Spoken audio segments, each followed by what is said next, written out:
오늘의 말씀의 제목은 여호와의 복이 임하는 인생입니다.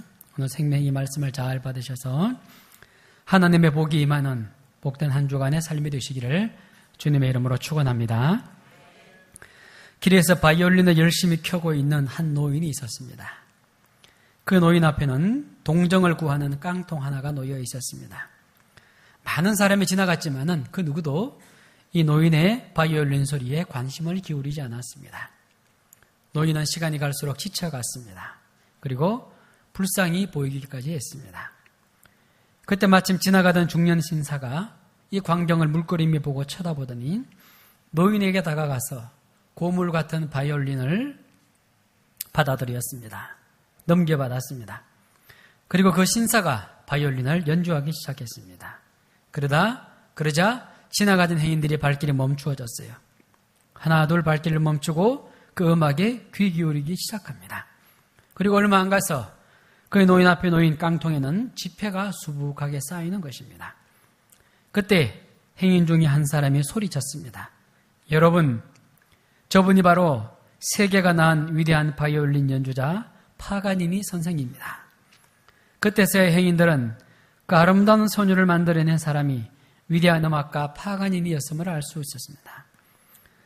어떤 악기였냐가 아니라 누가 그 악기를 연주하였냐가 중요하였습니다. 어떤 인생이 여호와 하나님의 복이 임하는 삶을 살아갈 수 있을까요? 세상이 주는 좋은 것을 누리며 살아가려면 세상적으로 살아가면 됩니다. 남들처럼 행동하고 남들처럼 돈 벌고 먹고 마시며 살아가면 세상적인 즐거움을 누구나 누릴 수가 있습니다. 그러나 믿는 사람들은 그러한 삶을 살아갈 수가 없지요. 우리는 하나님 없이 살아갈 수 없는 사람들이기 때문입니다. 우리 성도들도 하나님의 은혜 안에서 하나님이 주신 복을 누리며 살아가야 되지 않겠습니까? 그런 사람이 바로 요셉입니다. 그러면 요셉이 어떻게 해서 하나님의 주신 복을 누리며 살아갈 수 있었을까요? 그 이유가 있습니다. 오늘 우리에게 주시는 메시지가 바로 그 이유가 됩니다. 첫째로 요셉의 인생에는 하나님의 손에 붙들린 인생이었습니다. 요셉의 인생은 보통 사람의 인생이 아니라 하나님의 손에 붙들린 인생이었기 때문에 그가 하나님의 주신 복을 누리며 살아갈 수가 있었습니다. 오늘 말씀 1절과 2절 말씀을 다시 한번 읽겠습니다. 1절과 2절입니다. 시작. 요셉이 이끌려 애굽에 내려가매 바로의 신하 친위대장 애굽 사람 보디발이 그를 그리로 내려간 이스마엘 사람의 손에서 요셉을 사니라. 여호와께서 요셉과 함께 하심으로 그가 형통한 자가 되어 그의 주인 애굽 사람의 집에 있으니. 아멘. 우리는 이미 요셉의 인생을 잘 알고 있죠. 꿈쟁이 요셉, 꿈을 많이 꾸었죠. 요셉은 그 꿈들로 인하여서 10명의 형제들로부터 미움을 받았습니다. 그래서 형제들은 요셉을 마침 기회가 생겼을 때에 이스마엘 상인들에게 은 20냥을 받고 팔아버렸습니다.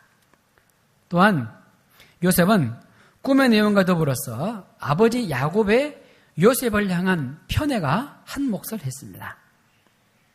여기까지는 분명 불행한 인생입니다. 피를 나는 형제들에게 배신당하여 버림받았죠. 그리고 지금은 하루아침에 애굽의 노예가 되는 신세가 되었습니다. 그러나 요셉의 인생은 이것으로 끝나지 않았습니다. 이때부터 그의 인생에는 하나님의 만져주심이 시작되었어요. 본문 1절에 보면 애굽 사람 보디발이 그를 그리로 데려간 이스마엘 사람의 손에서 요셉을 사니라 이렇게 기록되어 있습니다. 이스마엘 사람의 손이라 그랬습니다. 사람에게 누구나 손이 있습니다. 이 손이 많은 일들을 만들어갑니다. 요셉의 운명은 이스마엘 사람의 손에 의해 좌우되는 것 같습니다. 그들의 손에 의하여 보디발의 손으로 요셉이 넘어갔습니다. 그러나 지금 요셉은 이스마엘 손에서 보디발의 손으로 그의 운명이 넘어간 것 같지만은 실상 그렇게 되었다고 해서 그의 인생이 이 사람들에 의해서 운명이 정해진 것입니까? 그렇지 않습니다. 성도의 운명은 결코 사람들에 의해 좌우되지 않습니다. 성도들의 운명과 그들의 축복과 살아가는 길은 하나님의 손에 의해 좌우됩니다. 우리가 이것을 믿어야 됩니다. 모든 성도들, 기도하는 성도들, 구원받은 백성들의 그 운명은, 그들의 인생은 하나님의 손에 의해 좌우되고 하나님의 축복으로 이루어진다는 사실입니다. 우리도 물론 이 세상에서 현실적인 삶을 살아갑니다. 그리고 수많은 사람들을 만나게 됩니다. 그리고 그들과의 복잡한 관계 안에서 우리의 삶을 이어오고 있습니다. 그러나 우리가 꼭 명심해야 될 것이 있습니다. 그러한 순간순간마다 하나님의 손길이 우리를 주장하신다는 겁니다. 비록 우리의 육안으로 보기에는 사람의 손길이지만은 천만에요. 그 사람의 손길 이면에 눈에 보이지 않는 하나님의 손길이 나를 붙들고 있음을 믿어야 합니다. 아이들이 자전거를 배울 때를 생각합니다. 어릴 때 자전거 배워보셨어요? 우리 어르신들도 자전거를 많이 타고 다니시는데 조심해서 타고 다니시기를 부탁드리겠습니다. 처음에 자전거 배울 때 어떻게 배웠습니까? 누군가가 뒤에서 자전거를 붙들어 줍니다. 아이들이 자전거 배울 때 그렇죠. 두발 자전거를 배울 때에 아빠가 자전거 뒤를 잡고 아이가 자전거에 앉아서 운전을 배웁니다. 아이들이 말합니다. 아빠 절대로 자전거 놓지 마세요. 절대로 놓지 마세요. 그리고는 아버지가 자전거를 잡고 아들은 안심하고 자전거를 타게 됩니다. 우리가 다 알다시피 처음에는 누군가가 잡고 따라갑니다. 그러나 웬만큼 자전거를 타게 되면 결국은 그 두 손을 놓아야 됩니다. 그래야 자전거가 빨리 달려갈 수 있습니다. 우리는 이것을 통하여 한 가지 깨닫는 것이 있습니다. 아빠가 뒤에서 자신의 자전거를 붙잡고 있다는 믿음을 가진 아이는 안심하고 두발 자전거를 빨리 배울 수가 있습니다. 아버지를 믿기 때문입니다. 그리고 아빠가 두 손을 몰래 놓아도 마치 아빠가 자신의 자전거를 붙잡고 있는 것처럼 자전거를 타게 된다는 것입니다. 요셉이 그러했습니다. 비록 그의 운명이 이스마엘 사람의 손에서 보디발의 손으로 넘어갔지만은 그의 인생은 사람의 손이 주장하는 인생이 아니라 하나님의 손길이 지배하는 인생이었습니다. 그 말씀 어디 기록되어 있습니까? 2절의 말씀이에요. 여호와께서 요셉과 함께 하심으로. 여호와께서 요셉과 함께 하셨다는 이 말씀은요, 요셉의 인생을 이해할 수 있는 마스터키가 됩니다. 우리는 요셉의 인생에서 도무지 이해할 수 없는 일들을 참 많이 봅니다. 왜 하루아침에 형제들에게 노예로 팔렸는가? 어떻게 노예가 된 요셉이 형통할 수가 있는가? 하나님의 은혜로 형통하게 된 자가 왜 감옥에 들어갔는가? 어떻게 노예의 신분에서 하루아침에 애굽의 총리 대신이 되었는가? 이러한 질문들은 인간의 이성과 상식으로는 이해할 수 없는 것입니다. 보통 사람의 인생에는 일어날 수 없는 것입니다. 그러나 여호와께서 요셉과 함께 하심으로라는 이 짧은 문장에서 우리는 그의 인생을 이해할 수 있는 마스터키를 볼 수가 있습니다. 그렇구나. 하나님께서 이스라엘의 원대한 계획을 이루시기 위해서 형제들이 요셉을 팔게 했구나. 비록 노예지만 하나님께서 그의 인생을 열어주셨기 때문에 요셉이 형통할 수 있었구나. 하나님의 뜻이 계셔서 형통하다가 갑자기 왕의 죄수들이 갇히는 감옥에 갇히게 된 것은 요셉을 바로 앞에 세우기 위해서였구나. 바로의 꿈을 해석하여 지혜를 주신 것은 요셉을 애굽의 총리로 만들어 주시기 위함이었구나. 모든 것이요, 요셉의 인생의 모든 것이 여호와께서 요셉과 함께 하셨다는 이 짧은 문장에서 다 해석이 될 수 있습니다. 성도 여러분, 요셉의 인생은 하나님의 만져주심이 있는 인생이었어요. 하나님의 손길이 그의 인생을 꼭 붙들어주고 있었습니다. 세상의 힘과 권력이 그를 지배하는 인생이 아니라 하나님의 능력의 손이 잡고 계신 인생이었어요. 요셉은 세상에 감당할 수 없는 복과 은혜를 하나님으로부터 받은 사람입니다. 이런 사람을 어떻게 세상에 감당할 수 있습니까? 그러므로 여호와의 복을 누리며 살아가는 인생이 되기 위해서는 무엇보다 하나님의 손이 붙들려야 됩니다. 그 주님의 권능의 손이 내 인생을 붙들어 주시고 주님의 팔이 나를 안아주실 때에 우리는 여호와의 복을 누리며 살아가는 믿음의 인생이 될 수 있는 것입니다. 이스마엘 사람의 손에 붙들린 인생이 아니고 보디발의 손에 붙잡혀 있는 인생이 아니라 요셉은 하나님의 손에 붙들려 있는 인생이었음을 꼭 기억해야 됩니다. 성경 전체를 보면요, 하나님의 손이 붙들어 주신 인생을 경험할 수 있습니다. 다윗은요, 세상적인 눈으로 보았을 때에 별로 조건이 좋지 않은 사람이었습니다. 다윗은 귀족 출신도 아니었어요. 장남도 아니었습니다. 8형제 중에 막내였어요. 용모와 신장도 뛰어나지 않습니다. 그는 들판에서 양을 치던 목동에 불과했습니다. 그런 그가 하나님의 손에 붙들리면서 완전히 다른 사람이 되어버렸어요. 이스라엘과 블레셋 사이에 전쟁이 일어났지요. 그 블레셋 나라의 골리앗이라는 사람이 하나님과 하나님의 군사들을 모욕하는 것을 다윗이 보았습니다. 그럴 때 하나님께서는 그 소년 다윗에게 하나님이 주시는 거룩한 분노의 마음을 주셨어요. 그리고 다윗은 믿음의 물맷돌로 골리앗을 쓰러뜨렸습니다. 어떻게 해서 이런 일이 일어났습니까? 다윗이 하나님의 손에 붙들렸기 때문입니다. 성도 여러분, 우리들은 누구의 손에 붙들려 있습니까? 무엇의 손에 붙들려 있습니까? 성경에 기록된 위대한 인물들의 공통점이 바로 이것입니다. 그들이 뛰어나서가 아니라 하나님이 그들을 붙들어 주셨기 때문에 뛰어난 인물이 된 거예요. 아브라함 보세요. 얼마나 부족한 사람입니까? 그러나 그가 하나님의 손에 붙들렸을 때에 믿음의 조상이 될 수가 있었어요. 모세 보세요. 얼마나 연약한 사람이었습니까? 얼마나 소심한 사람이었습니까? 그러나 그가 하나님의 붙들어 주셨기에 그는 이스라엘의 민족의 지도자가 될 수가 있었어요. 베드로도 얼마나 부족한 사람이었어요. 정말 고기 잡는 뱃사람이었어요. 무식한 사람이었지만은 주님의 손이 그를 붙들어 주셨을 때에 예수님의 12제자 중에 수제자가 되어 하나님 나라의 사도가 되었습니다. 어느 교회의 여집사님의 가정의 간증입니다. 평생 교회와 가족을 핍박하던 한 남자가, 이 남편이 대장암에 걸렸어요. 뼈와 임파선에 암이 전이돼서 의사도 손을 놓았습니다. 그런데 이 절망스러운 순간에 오히려 부인은 감사했습니다. 왜 그랬는가 하면 이제야 드디어 남편이 하나님을 믿겠구나 확신했습니다. 그리고 그 불신 남편에게 전도했습니다. 그리고 남편을 위해 기도합니다.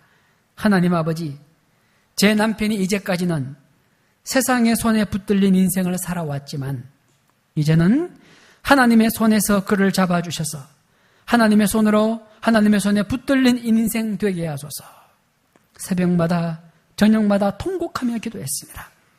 마침내 남편은 아내의 눈물과 전도를 받고서 주님을 구주로 영접하게 되었습니다. 누구나 마찬가지죠. 몸이 약하게 되면 마음도 약하게 됩니다. 그리고는 스스로 자신의 입으로 하나님께 고백하였습니다. 하나님, 제가 좋습니다. 제가 주님을 구주로 영접하겠습니다. 뜨거운 눈물로 세례받고 주님을 구주로 영접했습니다. 마침내 평생 소원이던 남편의 구원이 이루어진 것입니다.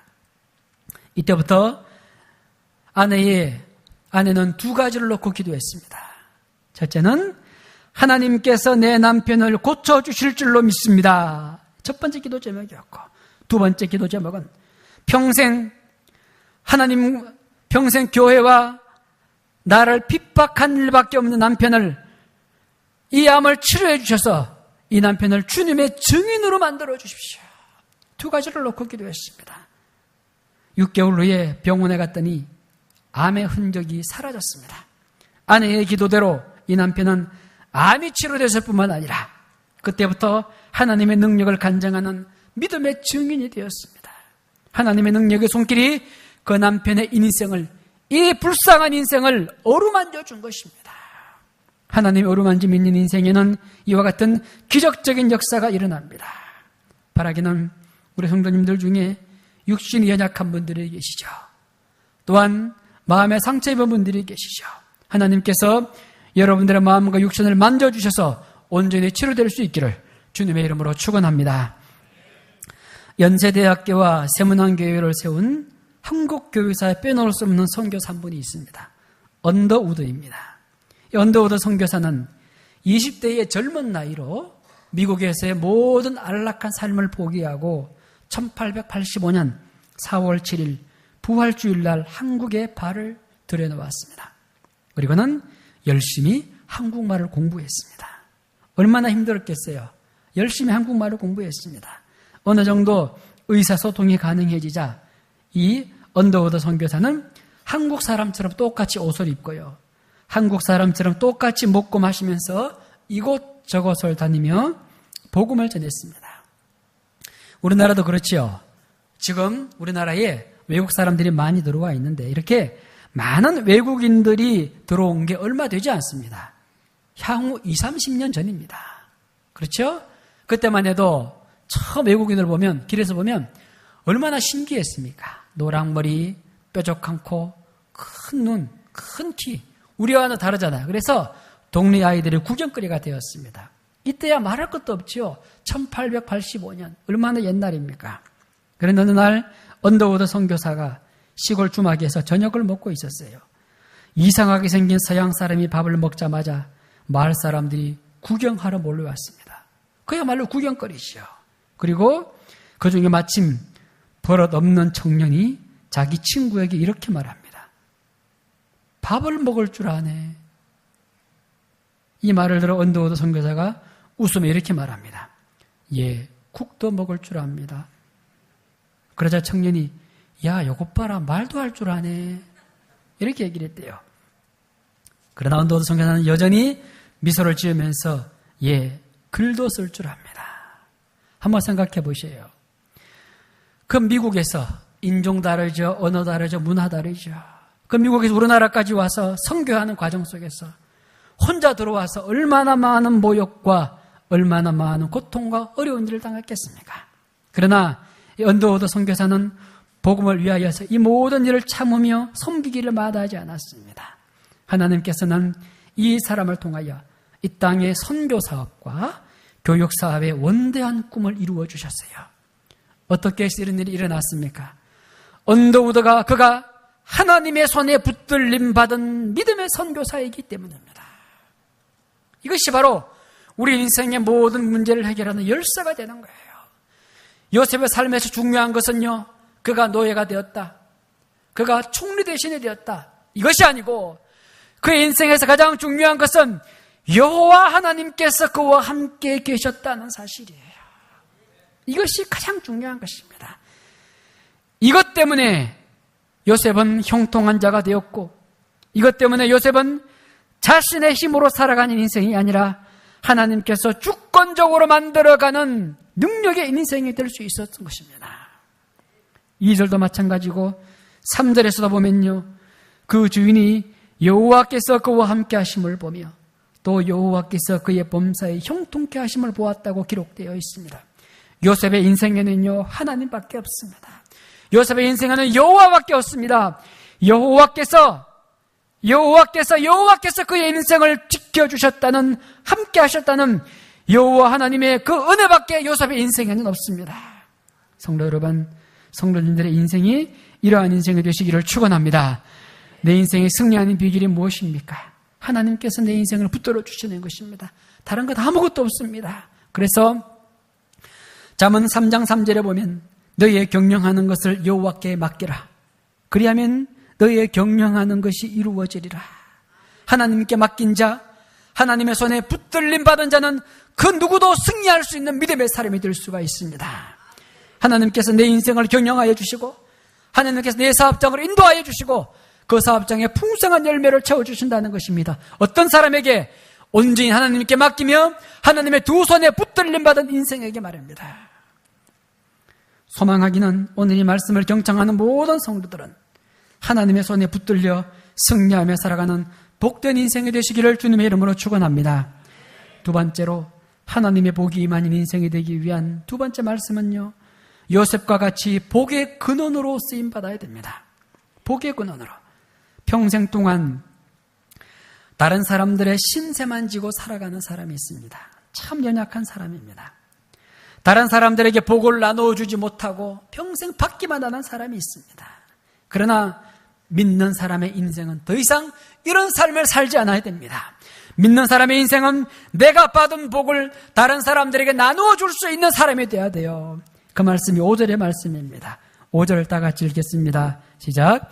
그가 요셉에게 자기의 집과 그의 모든 소유물을 주관하게 한 때부터 여호와께서 요셉을 위하여 그 애굽 사람의 집에 복을 내리심으로 여호와의 복이 그의 집과 밭에 있는 모든 소유에 미친지라.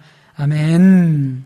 요셉은 복의 대상이 아니라 복의 근원으로 쓰임받고 있습니다. 복의 근원이 무엇입니까? 하나님의 복이 임하는 원인을 가진 사람입니다. 그 사람 때문에 그 가정이 복받는 거예요. 그 사람 때문에 그 친구들이 은혜를 입는 거예요. 그 한 사람 때문에 이 교회가 부흥하고 그 한 사람 때문에 이 주의 재단이 풍성한 열매를 얻는 것입니다. 그 사람이 바로 복의 근원입니다. 오늘 본문에서 시위대장 보디발의 집이 하나님이 주시는 복을 받았습니다. 보디발이 누구입니까? 하나님 믿지 않는 사람이에요. 불신자입니다. 5절에 보면 보디발을 향하여서 그 애굽 사람의 집이라고 말하고 있습니다. 애굽 사람이라고 말하고 있어요. 보디발이라고 말하지도 않고 친위대장이라고도 말하지 않고 그 애굽 사람이라고 말하고 있어요. 애굽 사람이 어떤 존재입니까?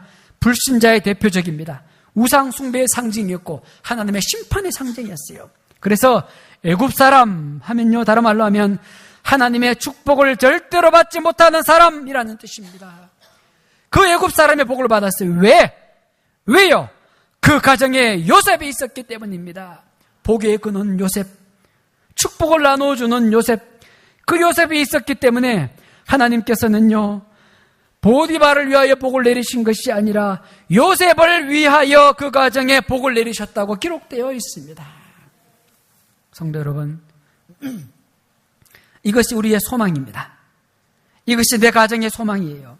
우리의 교회의 소망입니다.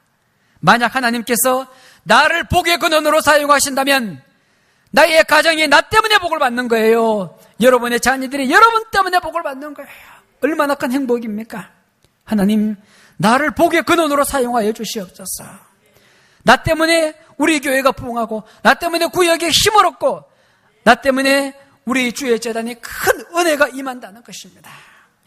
우리는 하나님께서 아브라함을 부르실 때 어떻게 불렀어요? 어떻게 그를 불렀습니까? 그를 복의 근원으로 불렀어요. 내가 너로 큰 민족을 이루고 내게 복을 주어 내 이름을 창대케 하리니 너는 복의 근원이 될지라. 하나님은 아브라함을 복의 근본으로 불렀습니다. 아브라함을 의지하는 자, 아브라함을 축복하는 자에게는 축복하고 아브라함을 저주하는 자에게는 저주한다는 거예요. 하나님은 아브라함을 복의 근원으로 불렀습니다. 하나님께서 허락하신 아브라함의 축복이 지금 요셉까지 이어오고 있어요. 요셉 때문에 보디발의 집이 복을 받은 것입니다. 성도 여러분, 이것을 내 삶의 큰 기도 제목으로 삼으셔야 됩니다. 저는 개인적으로 소망이 있습니다. 하나님께서 저를 동산교회의 담임 목사로 부르셨기에 이 재단의 복의 근원으로 쓰임받기 원합니다. 저를 통하여 동산교회가 부흥하며 이 재단에 속한 모든 성도들이 하나님께서 허락하신 축복을 받기를 원합니다. 큰 기도 제목입니다. 이 소망이 한 사람의 소망이 아니라 우리 당회와 중직자들과 모든 성도의 소망이 될 수 있기를 주님의 이름으로 축원합니다. 그렇다면 우리는 어떻게 기도해야 됩니까? 하나님, 나를 복의 근원으로 사용하셔서 내 가정을 일으켜 세워 주옵소서. 나를 복의 근원으로 사용하셔서 우리 교회를 부흥케 하시고 우리의 가문을 일으켜 세워주시고 믿지 않는 모든 영혼들을 구원하여 주시옵소서. 이것이 바로 요셉이 쓰임받았던 복의 근원의 모습입니다. 하나님은 선택받은 사람, 복의 근원으로 세워진 사람을 통해 역사하셨어요. 요셉을 통하여 이스라엘의 놀라운 역사를 이루어가지 않습니까? 말씀을 정리합니다. 우리는 오늘 요셉을 통하여 형통한 삶을 보았습니다. 여호와의 복이 임하는 모습을 보았습니다. 그는 하나님의 손에 붙들린 사람이었어요. 성도 여러분, 사람의 손에 붙들리지 마세요. 돈의 힘에 붙들리지 마세요. 우리는 하나님의 손에 붙들려 있는 믿음의 인생이 되어야 됩니다. 할렐루야. 그럴 때 하나님 우리를 사용하시는 거예요. 또한 우리는 복의 근원입니다. 나를 통하여 내 가정이 힘을 얻고 나의 기도를 통하여 우리의 모든 식구들이 영원 구원을 받고 나의 기도를 통하여 우리의 재단이 생명의 역사를 만들어가는 그 귀한 은혜가 우리 가운데 있을 때에 아브라함의 고백처럼 요셉의 주신 은혜처럼 우리도 복의 근원자로 쓰임받는 믿음의 백성이 될 줄로 믿습니다. 이러한 형통하고 승리하는 삶을 살아가는 믿음의 성도가 되시기를 주님의 이름으로 축원합니다. 기도하겠습니다. 하나님 아버지 감사합니다. 우리도 요셉처럼 여호와의 복이 임하는 인생 되게 하여 주시옵소서. 그러기 위하여서 세상의 손에 붙들리지 않고 하나님의 손에 붙들리지 않고 물질에 붙들리지 아니하는 하나님의 손에 붙들려 살아가는 복된 인생 되기 원합니다. 우리를 복의 근원으로 사용하셔서 내가 기도하였어. 나의 가정과 내가 섬기는 재단과 내가 일하는 모든 일터가 하나님의 축복을 받아 누리는 믿음의 귀한 성도 되게 하여 주시옵소서. 이 말씀을 한 주간의 삶을 승리하는 복된 날이 될 줄로 믿사옵고 예수님의 이름으로 기도하옵나이다. 아멘.